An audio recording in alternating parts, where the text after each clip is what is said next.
Hello everyone, నేను మీ హేమలత జిల్లాల.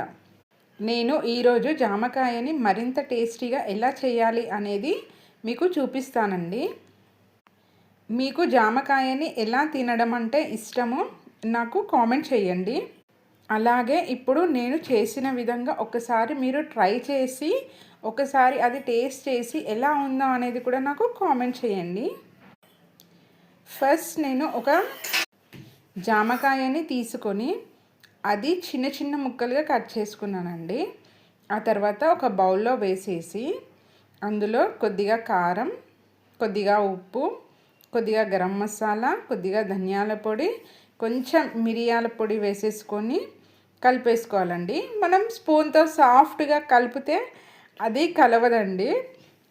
దీనిపైన ఒక లిడ్ పెట్టేసి అలా షేక్ చేసామంటే ముక్కకి ఉప్పు కారం అనేది పడుతుందండి. ఒక్కసారి బౌల్లో వేసేసుకొని టేస్ట్ చేస్తే సూపర్గా